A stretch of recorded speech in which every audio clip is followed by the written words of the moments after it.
हर हर महादेव। आज मैं आप लोगों के लिए बहुत ही महत्वपूर्ण टॉपिक लेके आया हूँ। ये महत्वपूर्ण इसलिए नहीं है कि मैंने बोल दिया भैया महत्वपूर्ण है तो महत्वपूर्ण है, नहीं। महत्वपूर्ण इसलिए क्योंकि इस विषय में बहुत ही कम लोगों को ज्ञात है। आपने शिवाजी के बारे में जानते होंगे। शिवाजी के सबसे विश्वसनीय सूबेदार थे तानाजी मालुसरे। तानाजी मालुसरे के पास एक गोह थी जो छिपकली की आकार की होती थी।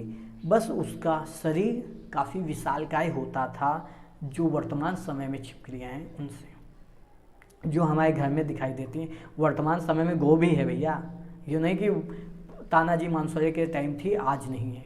कम दिखती हैं लेकिन हैं आज भी। जो हम लोग के घर पे जो छिपकलियाँ मिल जाती, इनके आकार से काफ़ी विशालकाय होती थी। ये छिपकलियाँ इतनी ज़्यादा शक्तिशाली होती थी कि इनका प्रयोग अधिकतर पहले के लोग युद्ध के लिए करते थे, जब इन्हें किसी किले पे फतेह हासिल करनी होती थी। ये क्या करते थे, अब किले के अंदर जाना है, बाहर से तो जा नहीं सकते मुख्य द्वार से, तो छिपकली के पीछे रस्सी बांध दी जाती थी और छिपकली को आगे के लिए पुश किया जाता था, मतलब आगे चढ़ो भैया।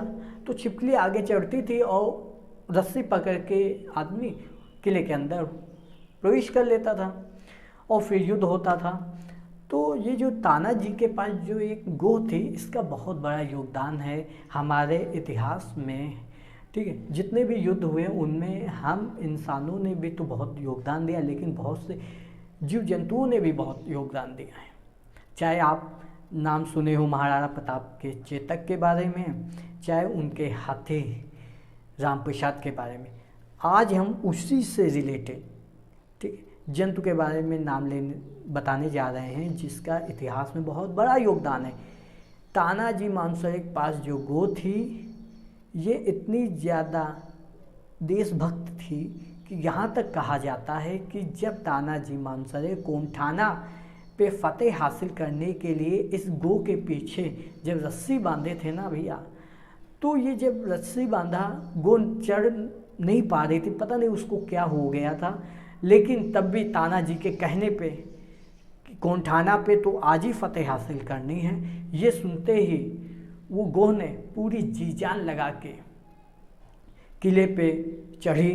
और जैसे ही किले पे चढ़ गई और तानाजी किले पे चले गए ऊपर, और उस गोह ने अपने प्राण त्याग दिए। खून निकलता गया मुंह से, लेकिन किले पे चढ़ना रोका नहीं था। और ये कोई और नहीं, तानाजी की गो थी, क्योंकि तानाजी इतने महान योद्धा थे, तो उनके द्वारा पाले गए जंतु पे भी तो उनका असर होगा। जैसे संगत वैसा असर भैया। तो अब मैं उसका नाम बताने जा रहा हूँ, समय ना बर्बाद करते हुए। तानाजी मालुसरे के पास जो गो थी, उसका नाम था यशवंती। उसका नाम यशवंती था भैया, लिख लो, चाहे भविष्य में काम आएगा। अपने आने वाली पीढ़ी को ज्ञान देंगे आप लोग, बताएंगे। यशवंती नाम की एक गो थी जो तानाजी मालुसरे के पास थी।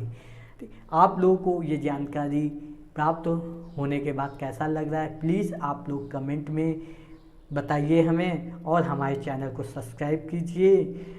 ठीक है, फिर मिलते हैं दूसरे वीडियो में। तब तक जय हिंद, जय भारत।